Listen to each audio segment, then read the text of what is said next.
Several weeks ago, we watched a movie that was called Another Chance, and the subtitle was Let It Go. And that's the title of my sermon this morning, Let It Go. And you're probably all thinking, oh, he's going to talk about Frozen, isn't he? I am. In a few minutes, I am. Yes. But that movie, Another Chance, or Let It Go, was about a man whose family was riding down the street one night and they were hit head on by a 17-year-old drunk boy. And he killed the man's wife, who was expecting, and killed the unborn baby, and killed two of his children. 2 children survived. Very good movie. But it was about that man fighting with his Christian beliefs and learning how to let it go, to overcome it, to not dwell on it, to basically forgive that driver for what happened. And let me tell you, that's tough. It was tough for him. And I can't imagine having to go through something like that. But that's what the movie was about. This actually was a story of a true event that happened in Utah. And there's also been a book written, and I think the name of the book is Another Chance. It was very hard for him to let it go, but in the end, his Christian beliefs and teaching showed him how to let it go, and I'm sure you can imagine how difficult that was. Chris is going to read today from Isaiah 43, it's on the front of your bulletin, verse 18. Do not call to mind the former things. Pay no attention to the things of old. Isaiah, one of the major prophets here, is saying, through God, he's saying, what happened in the past? Don't think about it. Don't worry about it. Don't call it to mind. It will be nothing compared to what God has planned for you and prepared for you in the future. The central message there is about negative emotions, past hurts, even your past successes, your need to control. All of those things weigh us down, and they prevent us from experiencing what God has planned for us in the future because we're so worried about what happened in the past and we're living on the past.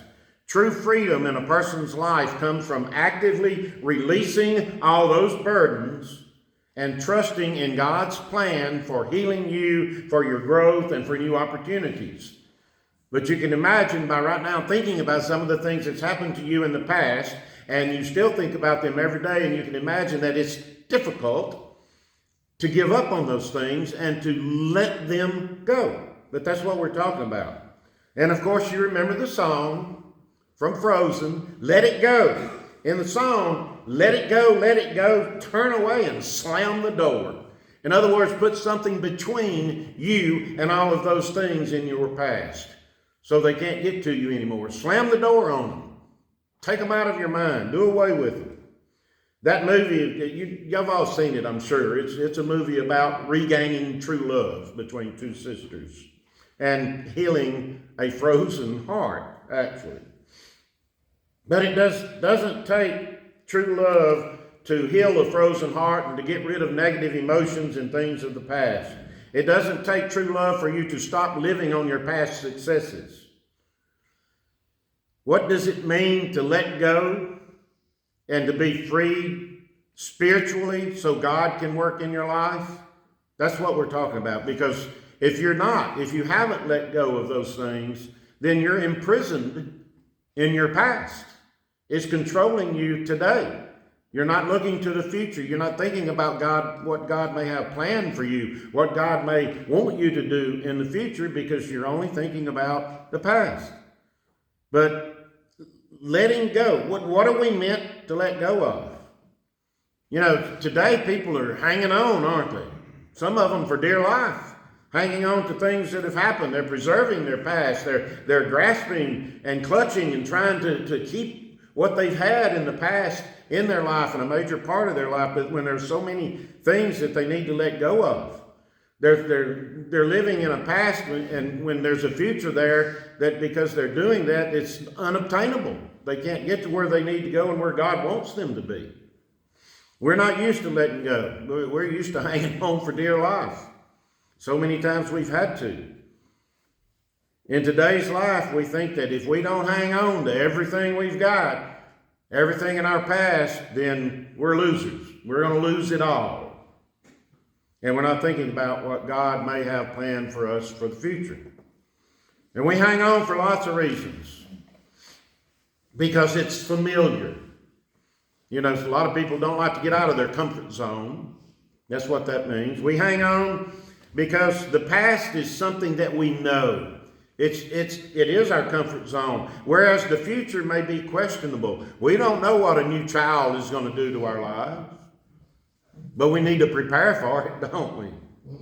A new home. You know, we need to think about those things and stop worrying about the past and start thinking about a future and a future with God. We hang on because we lack imagination. We can't even conceive what our future is going to be, what God has planned for us. You know, does He have something planned specifically for each of you? Yes, He does. You're still here. You haven't fulfilled your purpose yet, so don't be hanging on. Then we also hang on because we like that security blanket.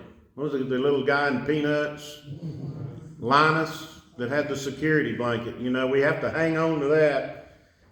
And then, you know, maybe it's that security blanket is a relationship that you've developed with someone that's not good for you, but it just comforts you to be around. Something like that. We hang on because we've taught that persistence is good. We should never give up. We hang on because we're afraid of a free fall if you give up everything you've got and your past. Maybe we're just afraid of coming alive and being a new person in God, in Jesus Christ. That's why we hang on to the past. But listen carefully to this. Unless a grain of wheat is put in the ground, it will always remain just a grain of wheat. When it's put in the ground, it's dead to the world. But then what happens? It sprouts and it becomes a new creation. The same thing with you.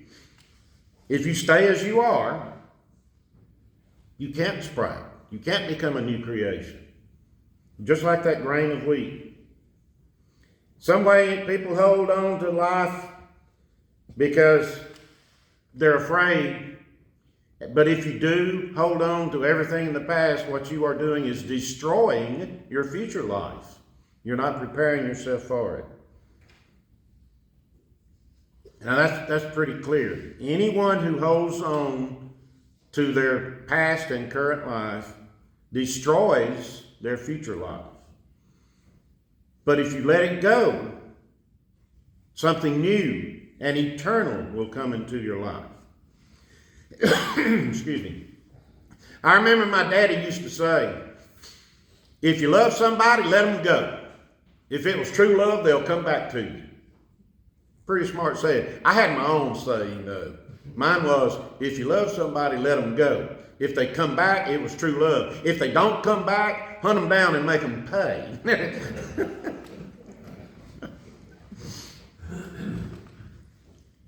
If I'm able to let go of things in my past, the things that I'm clinging to, then it frees me up to receive the real purpose for my life and what God has planned for me. And that's what I'm talking about. Give up your earthly treasures and get ready for God's gift. Hanging on is fear of the unknown, fear of the future. Letting go is hope for the future. Hanging on is believing that there's only a past, where letting go is knowing that there is a future. Now let me repeat that. If you hold on, you believe that you've only had a past. If you let it go, then you believe that there is a future for you. And there is a future for everyone in this room. Solomon, you've got a great future ahead of you. You're young. A lot that you can do with your life. Chris, even you still. You're not as young as him, but there's still many things that you can forget about your past successes. Forget about what happened a couple of weeks ago. Give your future to God and live for that future. Don't live on your past successes, failures, problems, worries, and all of those things.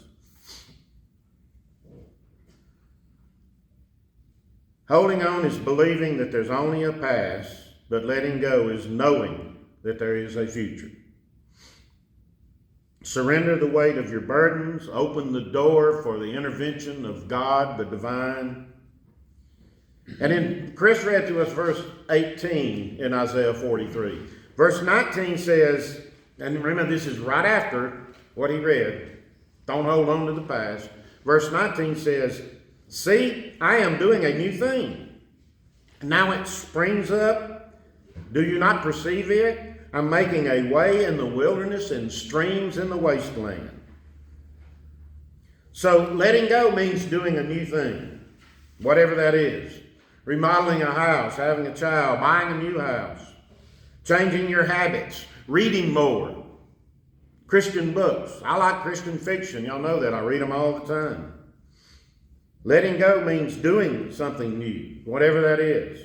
A new thing with your life, a new thing with your beliefs, a new thing with your relationships, the way you treat others, all of those. And Isaiah goes on and asks, do you perceive this? Can you understand this? Do you know what I'm talking about?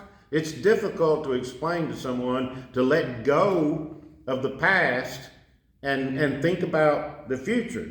But Isaiah explains it. He says, if you do that, it's like making a way in the wilderness.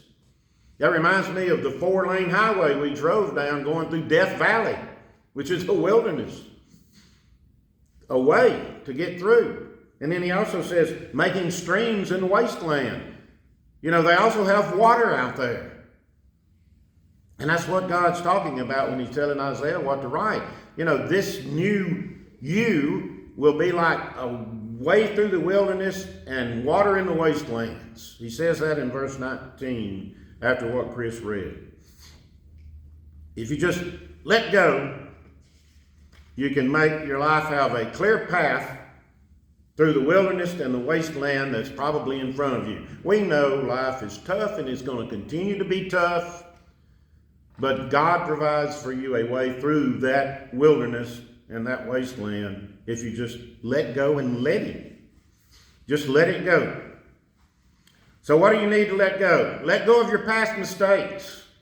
We've all done that. I've had plenty of them. Let go of your past regrets. It's over. Let go of them. Stop thinking about them and worrying about them. Let go of broken relationships. I've had a few. But just let them go. They don't bother my life anymore. Let go of any painful experiences that you may have. Things that have happened to you that were painful. Let go of them. Let go of your sins. God has already forgiven you for those sins if you've asked. And even let go of your past successes. You did something great. You made a fantastic decision. You helped somebody out. It's over. Let it go. Move on and do something else good with your life. We also need to let go of the attempt at being a perfect person, because no one is. We need to let go of the attempt to be busy all the time doing stuff. Take some time to reflect and meditate, if you want to call it that. Let go of any self-criticism that you have. That's not good for you. Let go of blaming other people for your problems. Let go of judging other people. Let go of making assumptions about what other people think about you and your family and your friends. What does that matter to you? In your future, how will that affect you? And let go of trying to compete with other people. Yeah, everybody wants to be like the Joneses. Well, I don't. I know some Joneses I would not want to be like at all. You know? So stop trying to compete. That letting go will open up a new space for you, and wonderful things can occur in your life if you do. Turn it over to God. That first step, though, that letting go of that person, that thing, that situation, that stuff, is the hardest. Because we cling to them, don't we? And that first step is very hard. So I ask again, how do you let go? And what are you meant to let go of? What are you holding on to today that's running and controlling your life? Still, is it the loss of a loved one? Is it because someone took advantage of you in the past? Is it because you weren't treated as the way you thought you should have been treated? Is it because you didn't think you got the things that you deserved or you should have had? Is it because someone has more than you? Are you holding on to an angry word someone said about you or to you? Or an angry deed, an evil deed that someone did to you or about you? Or are you holding on to a past relationship and you're still hurt over a past relationship that didn't work out? Those are the things, look at those and I think you will agree that none of us has had anything so bad happen to us that we cannot let it go. All of those things, you can let them go. So what are you really holding on to? Nothing important, really. I guarantee you it's nothing important. Just let go. How do you do that? Well, get help. Hire the 3 men in a truck to haul all the junk off that you hadn't looked at in 2 years, that you're hanging on to. Roy's looking at Terry over here. Uh-oh. Trick yourself into thinking differently about someone. Think of something good about them instead of something bad about them when they hurt you in the past. Find somebody to help you. When you get ready to jump off that burning building, hold somebody's hand to do it with you, to make that step in the right direction. And pray. Pray for grace from God. Cry. It's okay to cry. Get it out of your system and then let it go. Practice something new until you get good at it. Some people say, I can't read. I just can't read. Start reading. Find something interesting. Start a book. You don't like it, throw it down. Grab another one until you find one you like. And you may find out you really like to read. I found that out years ago. I love to read, and I do every day. That ice storm last week gave me a lot of opportunity to read. Give stuff away. Throw things away. Talking about those past relationships where you were wrong, you still got a picture of them at home? Throw it away. Get it out of your life. Sell everything you can. If stuff's cluttering your life, sell it. Get rid of it. We need to do some of that. This life is all just a show anyway, right? We're on our way, though, to somewhere else. This is not our eternity. We're just passing through this life.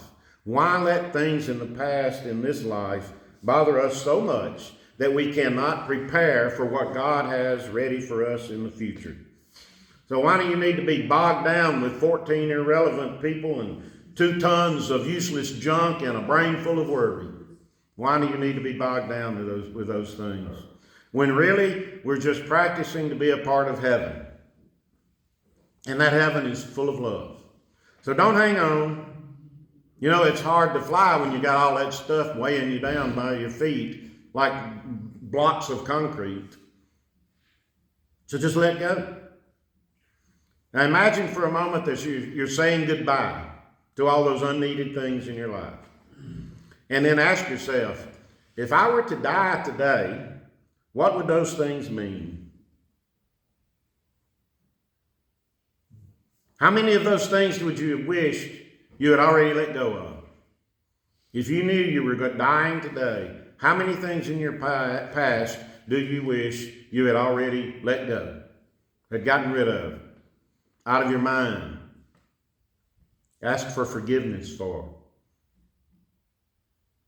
A negative person, an ungrateful friend, a certain relationship you've hung on to that you shouldn't have, an addiction that's running and ruining your life, possessions that don't serve you in any way or help you to serve God, a fantasy about how your life should have been, how you wanted it to be. Very few people ever make it to their dream life. So let it go. Then once you've identified what you wish to let go, ask God to help you.